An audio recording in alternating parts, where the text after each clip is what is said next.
Greetings, everybody. This is Jeffrey Scott, and this is my top-down review for November 29th, 2020. My email address is hgsidoc@gmail.com. I titled today, Markets Rise on a Vaccine High. We're getting, I guess you could say, into almost uncharted territory as most of the major indices, both in the U.S. and worldwide, are at all-time or near all-time highs. We're also getting extended. Perhaps it's different this time, which is some of the most dangerous words that any investor can say or trader can say, because it's really never different. But perhaps because of the move of the junk off the bottom and the COVID-related stocks, the COVID-punished stocks, that even though it feels extended, maybe since most of those stocks are still way below their highs, maybe it's a short-term and not a longer-term extension. But let's take a look at the markets. Clearly, risk is rising. Hope you all had a happy Thanksgiving, by the way.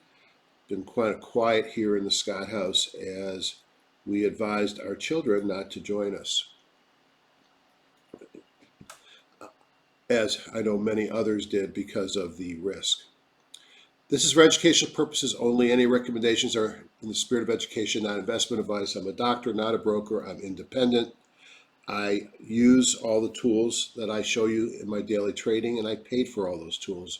And trading involves risk, and you alone are solely responsible for any investment decisions you make.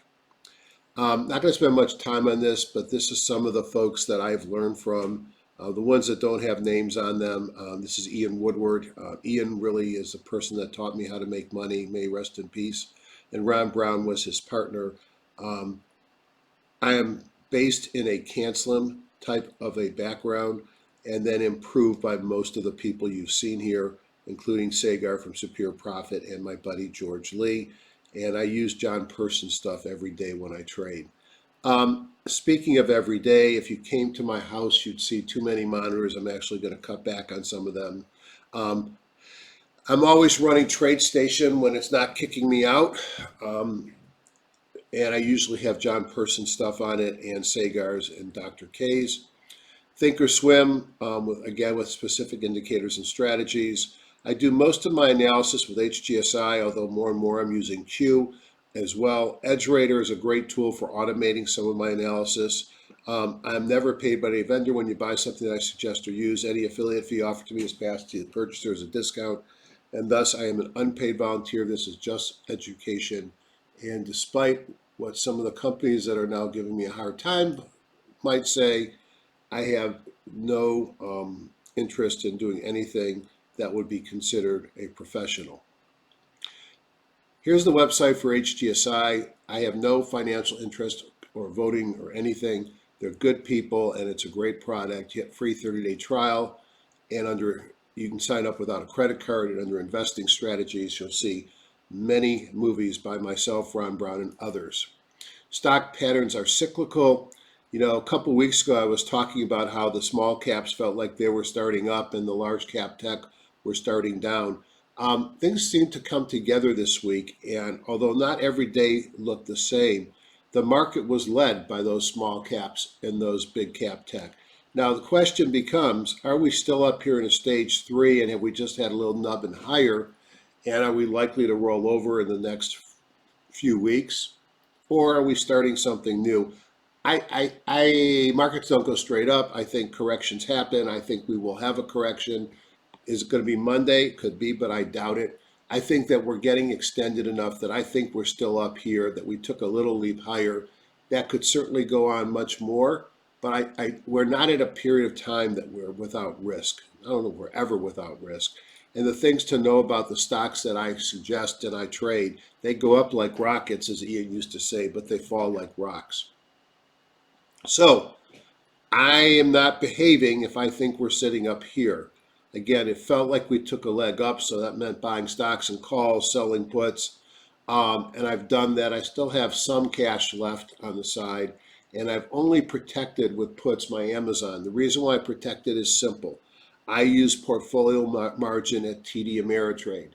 On some of the more volatile stocks, you get less margin than on steady stocks. Now, when I buy a $3,300 put on Amazon or 3,200, whatever the put would be, then I lock in that amount of value in that Amazon shares. And therefore, I get the majority of that as margin. Since I like to use margin, that really feeds my margin addiction. Now, if Amazon was to drop to 2,000, I'd have margin calls under normal scenarios because that creates so much of my margin. But with that put in play, that doesn't happen. And the Friday sector review shows a lot of red. The indices finished higher, but tell that to financials, tell that to utilities, and tell that to real estate. It's things that have been lagging for much of this run, although they've each had their time off the bottom, as has energy, which lagged. If we look at the major markets, you can see what I mean about moves.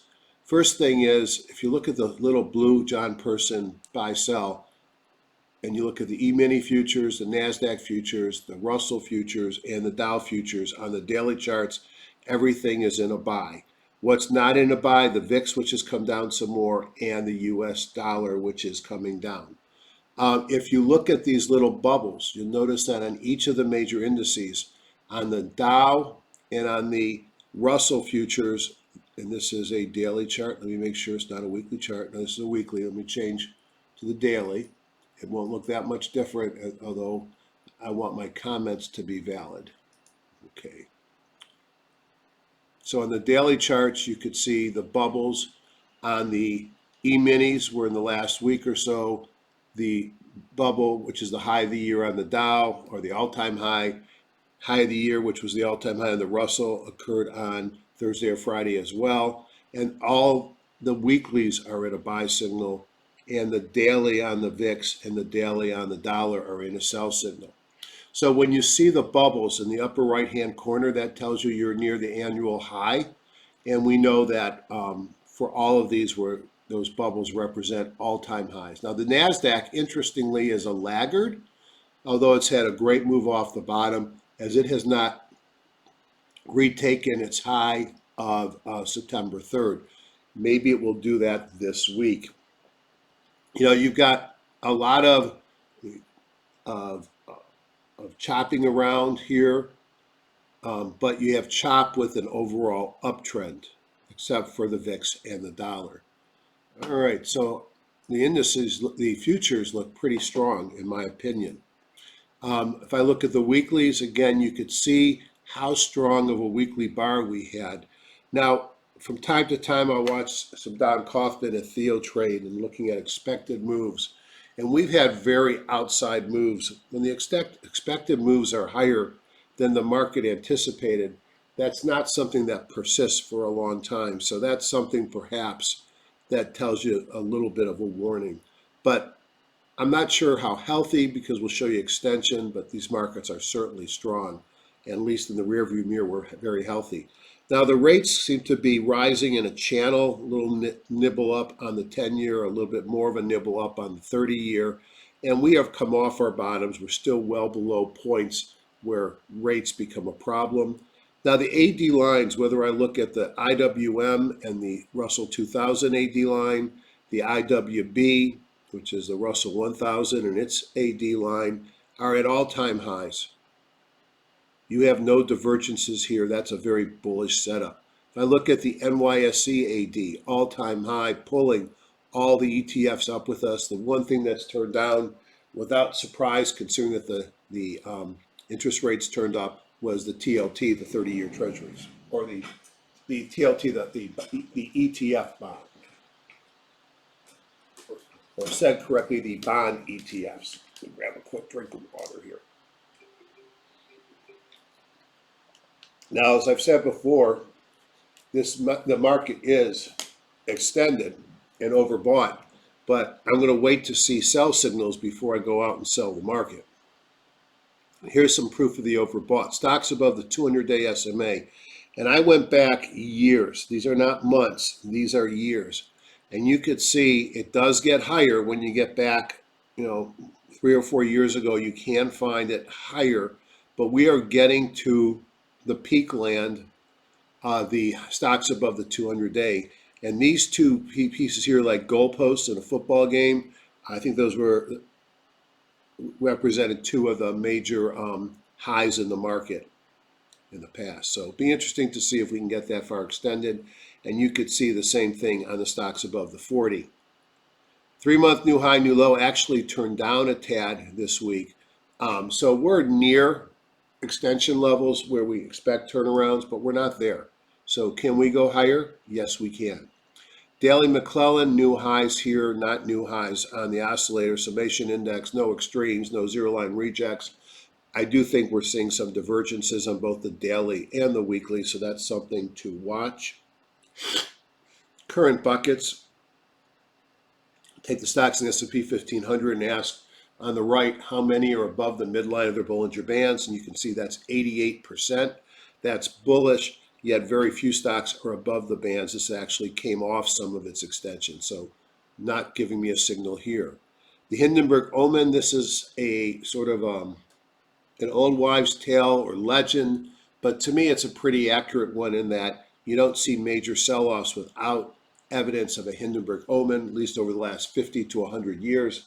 The problem is many of these omen signals, when they fire, are either small corrections of 1 or 2% or insignificant. When you see multiple, you get excited. This is the line for Hindys. You don't see them. Now that we're at all-time highs, I expect to see more risk here. Now, interestingly, look at the number of new highs on the NASDAQ, 7.5, 5.5 on the NYSE. There are essentially no new lows on the NYSE and just a couple. You have to have new highs and new lows, so we're nowhere close to a Hindenburg omen. Market tone, this is the Woody indicator here, this band of green, all very bullish. Now, it's an interesting week.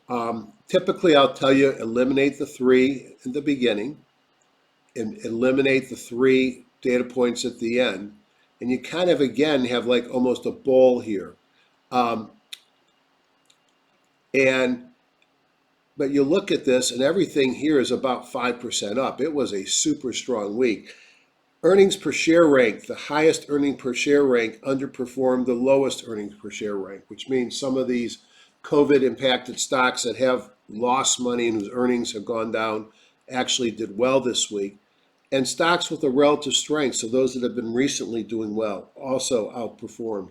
So it's kind of a confusing week on that side.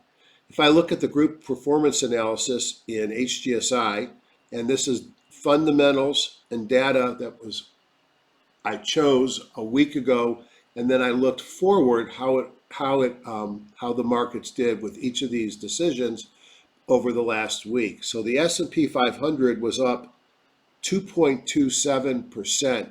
Now, this is from Friday close to Friday close, which seems a little bit different than it's going to be in HGSI, which maybe it's from open to close.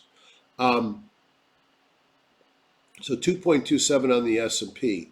In gold are some of the IBD related to the weekend review, the IBD 50 and Market Smith 250, at a little bit higher than the S&P 500 at 2.61, 2.67.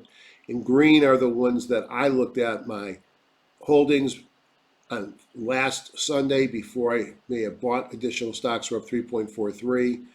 My buy list was up 335 rather, and my filtered buy list, which is when I really try to find my best picks, were up 3.82. So obviously a very strong week, and you can see a number of, this is an interesting because a number of strong groups are up at the top, like Bible Gap Ups and Best of Woodward and Brown. But look at this. Hold on, let me find what I was just looking at. Squeezing potential reversals to the downside. Okay, that shouldn't be up at the top. Woodward and Brown stocks and groups moving to the downside. That shouldn't be up at the top. That probably explains this side where some of the bad stocks did well as some of the higher relative strength stocks. Interesting week, strong week in the market. Sector strength, no surprise with such a strong market. The only laggard here are utilities. If I look at my top-down analysis with Q, since the market is closed, the one-day during the market, this would be real time, but after market closes, it becomes 1 day. So these are both the same. Maybe I should just cut out and eliminate that from the confusion. But you can see that over a month and over 2 weeks, the markets have been very strong. They weakened some this week at the tail end, yet over the 5 days, the market again was strong. If we look at the sectors on the week, 5 winners, 6 losses. If we look at over, on the 1 day was 5 and 6. Over 5 days, it looks like all the sectors were on. If we look down here, we can see that 5 days, 10 days, 1 month, very, very, very, very, very strong. You only had over 10 days utilities were negative. The rest strong over each of those 3 time points. Again, continue with the top-down analysis. Healthcare, information technology. So look at healthcare. Healthcare was strong. And then over the last several months, healthcare has been horrible. And now healthcare has rapidly improved over the last 2 days. Information technology also weakened and now it's turned around. And communication services. So these were some of the leaders off the bottom that have shown strength. Remember, the NASDAQ hit its high in September, and we're now in November. So these are some of the leading NASDAQ. All right, now if I look at healthcare and information and I hit the gears, I pull up the various industry groups within those two, and you can see the strength here. Look at healthcare supplies that really came up off the bottom and turned positive, as have biotech. Canaries in the coal mine. Last week I said, 3, 4, 5, that they look poised to retake, to make a charge at the old highs, and they did. In fact, how beautiful. The weekly bongo's gone green. Of course, we're at the high jump now after this move. Person buy signal, and you could see we've set an all-time high on the canaries. Yes, this is bookings. The rest are the correct, and this is an extended version of FANG. Now, I don't use this vehicle to show you that I know the strongest stocks in the market. Who cares? You may not want, or I may not want to buy the strongest stocks. I want to find stocks, rather, as I look through the stocks that are getting ready to take off, kind of like what the FANG did last week. So it's easy to show you the ones that outperformed yesterday. I want to find ones that are working tomorrow. Know your news and earnings. It's a busy week. Why? Because we've got the monthly unemployment on Friday, jobless claims on Thursday, and a smattering of other information during the week. We'll also hear more and more about Biden's cabinet. A lot of software earnings this week. We have Zoom, big winner in COVID, sold off recently. Will it outperform on earnings and go back to new highs? We got Salesforce.com potentially buying Slack, WORK. Got a couple solars in there, Viva healthcare tech, a software that's used in healthcare. Zscaler, OKTA, other software companies, Ulta, Signet Jewelers, which has done great off the bottom. I should have just held my position instead of trading in and out. It's a judgment call to hold stocks over earnings dates. It's bad judgment to not know when your stock's earnings date is scheduled. Thoughts, strong week as the vaccine field rally continued despite a record rise in cases and hospitalizations. Growth stocks closed the week strong as biotech, semis, FANG, IBD 50 type, and NASDAQ 100 led the market higher. On the week, FANG were up 11.1%, mostly Google and Tesla. The Russell plus 4 and NASDAQ 2.5 led the market as a S&P 1.6 and Dow 1.4 trailed, but we're still up on the week. Gold and silver continue to drop despite weakening dollar, perhaps signifying lower risk, and the VIX is approaching lows of earlier this year. I had another strong week. Market continued to rise. I'm just below my highs of the year and entered the weekend with a minimal short protection, although I maintain my Amazon put calls to protect my margin, as I said earlier. I'm not giving out my numbers anymore this year because I'm now getting trolled by somebody who's claiming to be a long-lost son, which is 100% false. And obviously I stimulated that because I shared some numbers. We are extended. Bad news continues on the COVID front. Politically, the courts continue to rule against POTUS, who eased some concerns when he assured us this week he would abide by any decision of the Electoral College. I guess in his mind, there's a difference between being told you lost by the Electoral College and conceding. And that's not a political statement. At some point, the markets will look to the upcoming January Senate runoffs ×2 in Georgia, because those will have importance in controlling the agenda of the next presidency. Markets do not go up forever. I will watch for evidence of a market reversal, but will play the market I have, which suggests we are going higher for now. All right.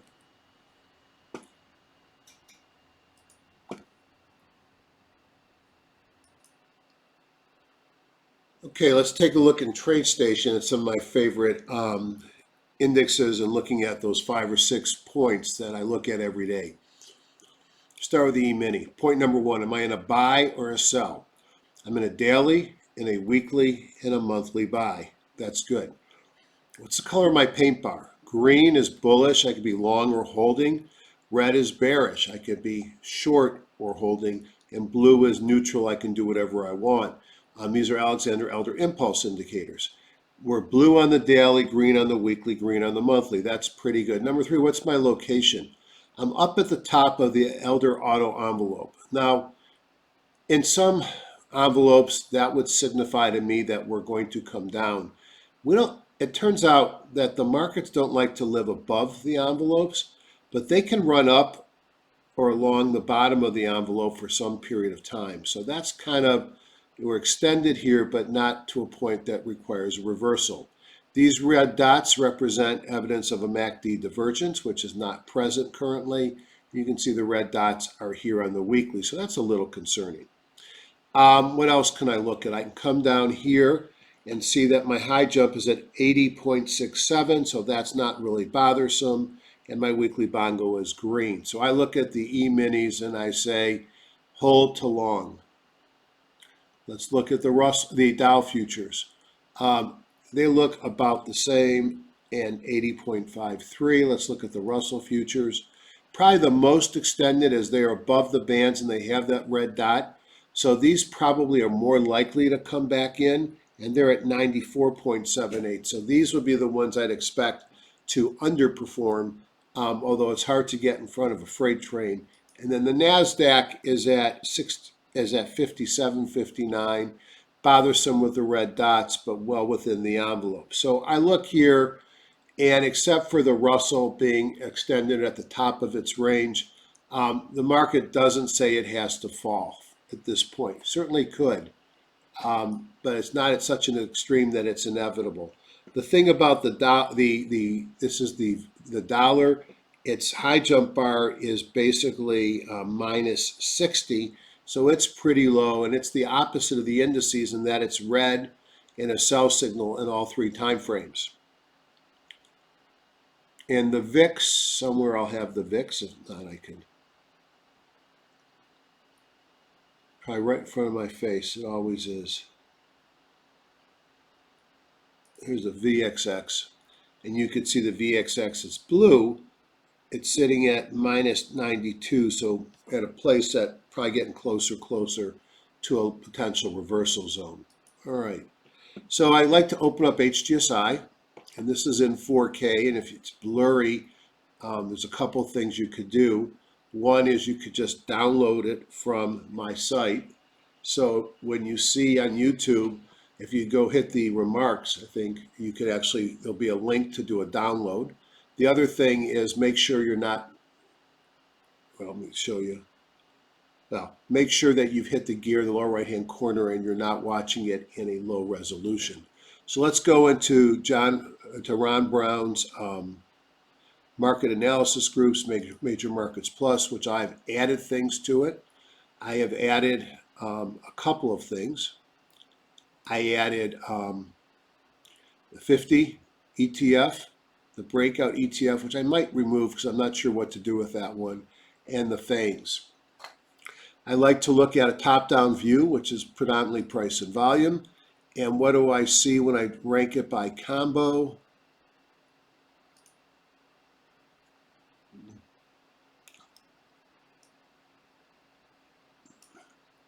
You could see that the reason why I did well and you did well last week, NASDAQ, mid caps, small caps, biotech, 2000s are all up at the top. Here's the IBD 50. And if you look at the fangs, well, that's interesting. Were they not up? What did I look at last week? Well, that's interesting. When I looked at this last night, I must not have updated something, and it said 11% for 5 days, so it was 3.6. Well, the fangs were up a lot, even if they weren't up 11.6. Huh. That explains a lot. I must have looked at the wrong thing. Russell was up 4. The NASDAQ was up 2.5. The Dow was up 1.4. And the S&P was up 1.6. Well, those are right. Well, somehow my fangs, when I looked at it before, I thought I saw 11. That was the big difference. All right, so if my numbers are off, I apologize. And where's the S&P? 1.6 over 5 days. Okay, interesting. What I was looking at last night, I thought it's still sitting here. I hate it when I flub things up like that, but I'm not going back to change it because I've already started this. All right, well, never mind. Directionally, I was correct. But it was a great week for the types of stocks that I trade. Also could have been an error, and I just updated my my views, and that could have changed it as well. Now, I had some complaints on my free videos that I don't update my views and my charts like Ron Brown. Of course I don't. I do this for fun. Ron Brown has a paid service. Ron Brown has people that pay him $200 a year to update his charts and his views. So one reason why I don't feel compelled to update them is that I'm not doing this for pay. I'm doing this because I'm a nice guy. The second reason I don't update them is I don't change what I do. I've been doing the same thing forever. So most of the things that I do are in here except for the John Person charts, which I had to add to my stuff. So I'm going to probably do a skinny add-on when I get the time, and that skinny add-on will have just a couple of views and a couple of charts, and that's the stuff that I'll use on my videos. We all have to do what works for us. So let's take a look here at the S&P 500.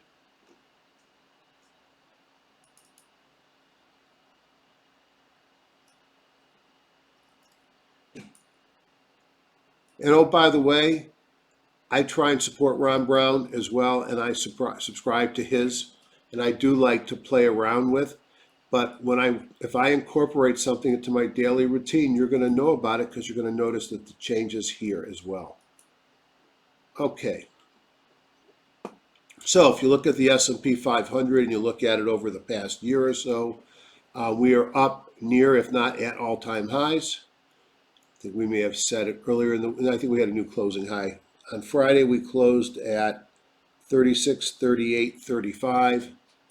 Here is 36.35. So new closing high, new weekly high on the S&P 500. How exciting is that?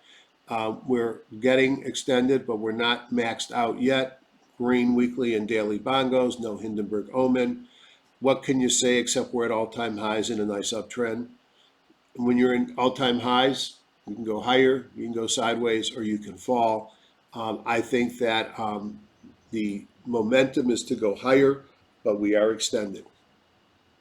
We look at the Dow Jones Industrial Average. Came off the highs a little bit on Friday with a doji. Again, near all-time highs, looks great. At some point, it's going to pause, and we are, a little bit extended. If I look at the Russell 2000, big recent move off of the 200-day moving average, right off all-time highs, same story. Very bullish, very strong. At some point, we're going to pull back just because we're extended. And if I look at the NASDAQ composite, you can see here breaking out to all-time highs as well. What a strong market. That's all you can say is a super, super strong market. The high, I guess, here, and this is interesting. You know why? Because this is the NASDAQ composite. And when I looked at it here, this was the NASDAQ futures. Well, that still seems a little bit strange, which is the NASDAQ 100. So the NASDAQ composite, all-time highs were back in September, and they've taken them out.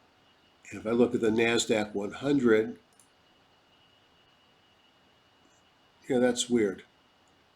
Because on the cash markets, on the NASDAQ 100, not the futures, we have not taken out the highs. And if we go back into Thinkorswim, no, same thing, we still haven't taken out the highs. All right, good. So it does look the same. So the NASDAQ near all-time highs, but has not taken out this prior high here. The NASDAQ 100, while the NASDAQ composite has taken out the highs. Again, the NASDAQ composite is a much broader index than the 100. So the NASDAQ composite leading the NASDAQ 100, and again, just looking at it very quickly, which has not taken out its prior high. All right. If we look at the dollar, continues in free fall. The VIX is approaching those levels seen previously earlier in the year before the run-up in the fall. Gold, you would think gold would be super strong, wouldn't you, with a weak dollar? But I guess it's showing that it's a risk-off environment and has dropped below the 200. This gray bar is called the bingo. It's the baby out with the bathwater. When you see that, it's typically the last gasp of selling, and you might start to see it come up afterwards. We know you can get multiple bingos in a row. So gold has broken down, although it had a positive close compared to the open on Friday. If we look at silver, similar but well above its 200-day moving average. Gold miners actually looked a little bit better on Friday, and maybe this is a sign that gold is about to reverse. Again, a positive close and open below the close, so you have an open green bar there. On some of the momentum looking stocks, just to very quickly show you the strength, here's the FANGs. Now, again, the reason why mine was up 11% in my PowerPoint, to think about it versus not at an all-time high, is because I include an extended FANG, which includes Tesla, and which has been really on fire. The FANGs, the traditional FANGs of Facebook, Amazon, Netflix, Google, had a nice day on Friday. I've not taken out their prior highs. That's the difference. So it wasn't a mistake. I just was having a little bit of brain fart. So the FANG stocks are strong, which we know. The IBD 50 ETF also shows what your portfolio is probably showing you as you're approaching prior highs with a nice week last week. I mentioned I'm not sure what to do with the breakout opportunities. They are actually leading, so maybe it's worth a little more research to understand them better. So markets are strong, especially if you're a growth stock investor. Now let's look at the industry groups. 2-day force up. We can see I've got 70 groups that are going up. 2-day force down, I've got 16 going down. 5-day up, so more intermediate term, 93 up. 5-day down, 4. Managed care, household products, sporting goods, and precious metals. Well, the last one makes total sense. Interestingly, some of the managed care stocks are showing some life. You can see they all were green on Friday. This is United Health Group, and again, this is a 5 days it's weak, but perhaps starting to show some life. All right, let's look at the short term, and again, it's easy to show you Tesla, but I'm not going to tell you it's safe to buy Tesla. Let's see if we can't find things that show it's a good time to be looking at them. We're going to start with my top-down review. I'm looking at industry groups from Ron Brown's 07, 2-day force. Let's right-click on electrical power equipment, change to index group. There are 2 above. Those are the ones I like to look at. I'm in Generac, so I'm going to look at that one as well. Blink we've looked at off and on.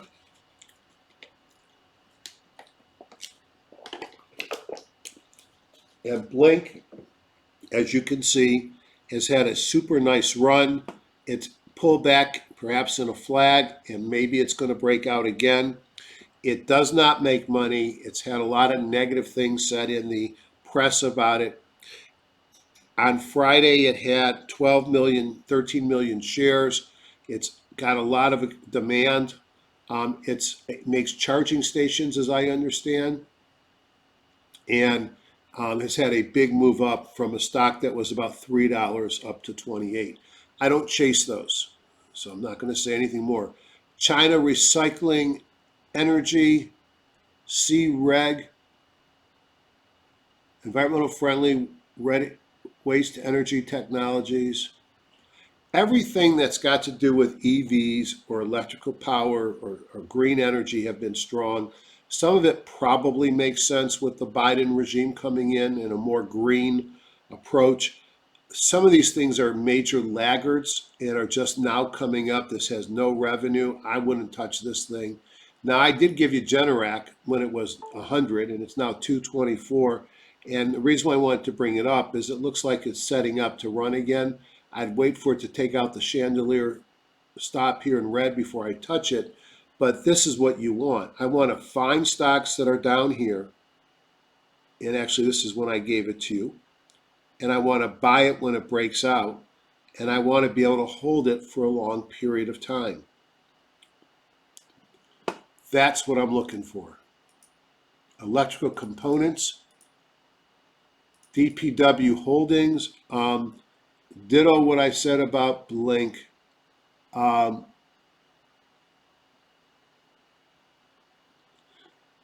For those Digital Power Corp, I don't chase these. Here's a stock with in the 5 millions a quarter revenue, does not make money, huge demand, 5 million shares. I don't know why. It's been horrible for a long time. Is it now exciting to Robinhood players? Maybe that's the story. That's what's driving up those two groups. Renewable energy, maybe a different story. Fuel cell. This is one of those cheap stocks that's now in a major run. And I saw it here, and I got excited because of all these kahunas. But I didn't buy it because it's one of these stocks that I just don't trust. 96 million shares. All right. Now, maybe I was wrong. This makes pollution control or ultra clean power plants twice the efficiency of conventional fossil fuel plants. That's exciting if it's real. It does have some revenue. It's under major accumulation. Pulled back and broke out again on Friday. I guess it's okay to have something like this in your portfolio. Just be careful because this pattern has a tendency of coming back down. Rensola, this is a cheap solar stock. We talked about it a couple weeks ago, and it continues a nice run up, joining some of the other solars. This is one, here's that pattern. Remember I said they have a tendency of coming back down? I remember seeing this and getting all excited and finding out that they announced that they're having an electric vehicle division, and that's why it popped, basically, and then it came right back down. It based. Now is it going again? It may. Look at the industry group strength. American Superconductor. Don't know much about this. Energy technology company, wide range of products. Beautiful chart. You want to buy it here. Pull back in an uptrend with a mobile breakout from a squeeze and a kahuna. Next day had a kahuna and a Bible gap up. You want to buy it down here again when it hit the 50 mobile breakout from a squeeze. It's a little bit extended for me to be buying it up there. Just going down the list because there's a lot of them here. Here's the index. Jinx Solar looks like it's ready to go. I put a stop at the minimum above this chandelier. Run up, pull back, sideways move. Looks like it wants to break out from here. Canadian Solar did break out. Solar Edge, I think we talked about last week here. It had a nice move up. Those are a lot of dollars considering the price of the stock.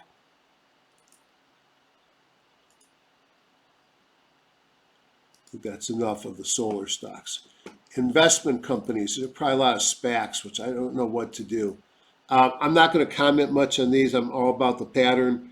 Run up, huge volume. What do I say these do? They always come back, they base. It's running again. It's probably a less risky time to look at it now. Not my kind of play. These are all acquisition groups, so I'm just going to leave them. Read about SPACs. It's an interesting story. E-commerce discretionary. Jumaya is one that I've been playing. My neighbor's been playing. Has had a major run off the bottom. I remember making the comment that probably down here that I liked it and my neighbor would be happy. This was another good opportunity here. This was a great opportunity. Kahuna, Eureka saying that the market turned around. A new John Person buy signal with positive divergence. A mobile breakout from a squeeze, and it took off. It's had a great run. It's extended. All right, it's it's extended. It's like 22 million shares. These things have a tendency to correct, and that's a red candle high at the high jump. Etsy, another one that I own. Great setup a week ago. Mobile breakout from a squeeze, sitting on the 50-day moving average, and it broke out and had a nice move this week out to all-time highs. Great earnings per share growth, so not just a story. Revolve, looks like it's running. I'm looking for things that are potential to buy now. Fetch, I mean, again, broken record, mobile breakout from a squeeze in a kahuna. Off the 50, what a great buying opportunity this was. That was one of Dan Fitzpatrick's stocks. All right. Anything else here that looked interesting? JD's just been a steady move up. A lot of people got shaken out here. It's got fantastic earnings per share growth going forward. So if I'm a technician, why do I care about earnings? Well, if I have two good charts and one of the charts has good earnings, I like that one better. That's, I like earnings. I love earnings per share growth. Cruise lines. These are some of these stocks that are way down off their lows, but who have good relative performance right now. Look at the market catcher. This is broken out and held above its 200-day moving average. It's got horrible earnings per share growth. It trades a lot of shares per day. They've been issuing new shares to raise capital. At some point, COVID will go away, and perhaps Carnival or other cruise lines will recover. Here's another version of Carnival. Here's Norwegian. Here's the index. Here's Royal Caribbean. They all look about the same. Is it okay to hold these? Sure it is. If, you're buying things low and hoping they go higher. I just don't think they're without risk as we're in another wave. Refiners. Of course, the one on top is Clean Energy, CLNE, Natural Gas Transportation, North America. Got a nice breakout here. Gee, Kahuna, mobile breakout squeeze, took out the Chandelier stop, has had a huge run. It's a cheap stock. Valero. Exploration and production will look a lot like cruise lines. I mean, at some point, it's going to be good to own energy. I like the fact they've gone above the 200-day and held. This is Callan, Northern, Occidental, Whiting. So I own a couple of these. I own some Diamondback. Looks like the rest here broke above the 200. Couple of pullback days. I own PDCE, which was because of its earnings per share growth at the time. It was strong. And looks good still on the chart. Are these the best places to have your money? Probably not for tomorrow. But I think perhaps over a long period of time, having some things like airlines, oil explorers, cruise ships, casinos might be beneficial if and when we get the vaccines. I want to jump ahead. Let's go look at biotech, which has been on fire. led by a couple of vaccine stops. Novavax looks like you can still buy it here. Pulled back to the 50, had a bunch of kahunas and broke out on Friday with the Bible gap up. I'd set my stop at the bottom of this and realized that you're still going to have a pretty wide range between where you buy it and your stop. Moderna also moved to all-time highs with the AstraZeneca challenges. A bunch of small biotechs that I don't know much about. Rhythm with a Bible gap up. Do some homework there.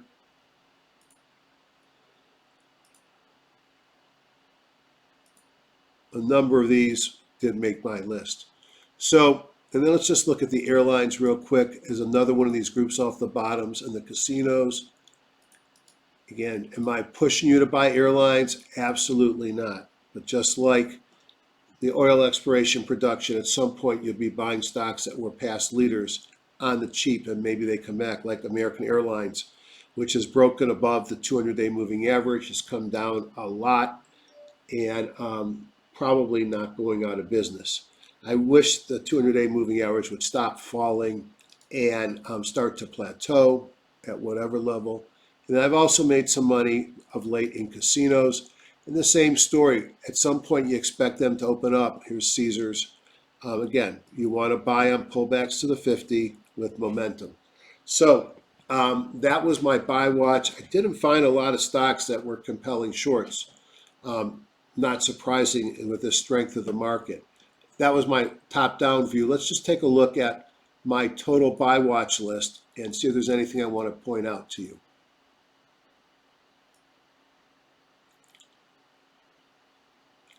Now, I do look for specific patterns. As I said in the beginning, it would be really easy for me to come up here and say, best stock in the market, Tesla. Yeah, it's a great stock. It's setting all-time highs, huge run-up, got included in the S&P 500. But how does that help you? If you don't own it, it's a tough thing to buy up here. How about sale? This helps you. Uptrend, sideways move, sitting on the 50-day moving average, 2 kahunas in a row, a new John Person buy signal, a mobile breakout with the squeeze, the weekly bongo's green, and the daily bongo just turned green. That is a very interesting setup. I might wait for it to clear the chandelier. Why do I do that? Because if the stock continues to go sideways, I don't want to buy it. If the stock falls at the open, I don't want to buy it because it pulls back further because it may take out the 50. And the chandelier stop, others will have the same stop on their chart. I'd rather get through that because that's going to be potential resistance. So sale point was one that I thought had set up in a reasonable place. There's a number of application software stocks, Cadence Design Systems, sitting on the 50 with a mobile breakout, took out the chandelier. Makes money, but not much earnings per share growth in the next quarter. Great group strength. I like this stock as one that's setting up that you could be buying now. GDS Holdings, pull back to the 50 with a new John Person sign and a kahuna coming on Friday, right at the chandelier stop. You could buy that now, assuming it goes up. Sprout Social, breaking out on Friday. Right, so there are a number of stocks. Workaday, let's see. Copart was another one. Beautiful uptrend, pulling back to what free parking or the 50-day moving average. Yeah, maybe look for more momentum to come in, but put this on a watch list. Good earnings per share growth. So that's the kind of stock I'm looking. You want to be a little bit more risky. 5 Prime is a biotech that had a big move up, and I owned some, so I'm speaking my book, that had a big move up on a positive trial, pull back in sort of a flag, and is it breaking out of the flag? 5 Prime looks interesting. A lot of interesting stocks on this list. Another one that's setting up nicely, Fortinet. Not a lot of upward momentum, and that's the only thing that bothers me here. but you're buying a quality name in a good sector sitting at ultimate support here. I'd need to see momentum. This is why it's a buy watch list, not a buy list. Shopify, this should be the season of Shopify with home shopping, internet-based shopping, sort of buying it in consolidation.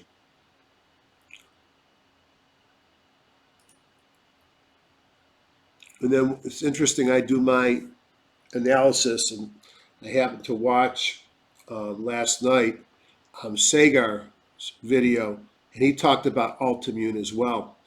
Altimmune, I think they make some for peanut allergy, if I remember correctly. I think that's what they do. Doesn't really matter. It's down at ultimate base here. I wanted to clear probably the 50 before I got interested, but this was one of Sagar's picks as well. High close doji on the weekly.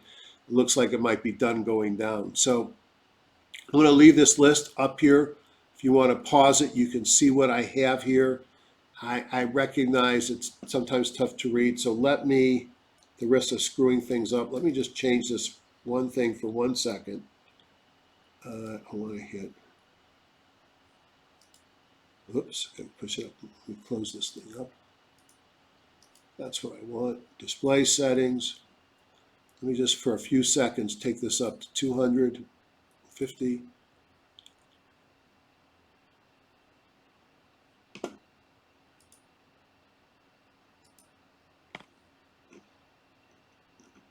Yeah, it's too much. Try it again.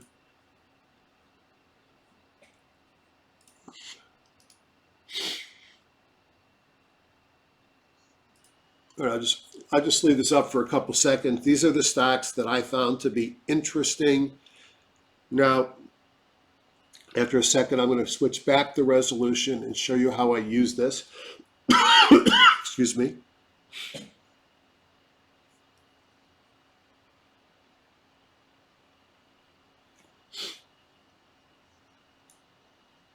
Okay, I take that list and I drop that list into either Thinkorswim or TradeStation. And then I'm able to monitor that list for a number of the buy signals that I find important. And I look for a number of these to fire at the same time. So for example, 5 Prime has Laguerre RSI firing, Dr. K stochastic, it's a high close doji, and it's got my market signal all firing at the same time. And I use this intraday to find things that I might want to chase and go after. If I look at my TradeStation, it's called radar screen. So I have a sonar here, which has all of Sagar's indicators and a few more. And then on my other computer, I've got John Person's radar screen. So I'm looking for signals to occur intraday as well. So I call it a watch list, not a buy list. On that note, I'm going to say goodbye. Have a great week. Happy holidays.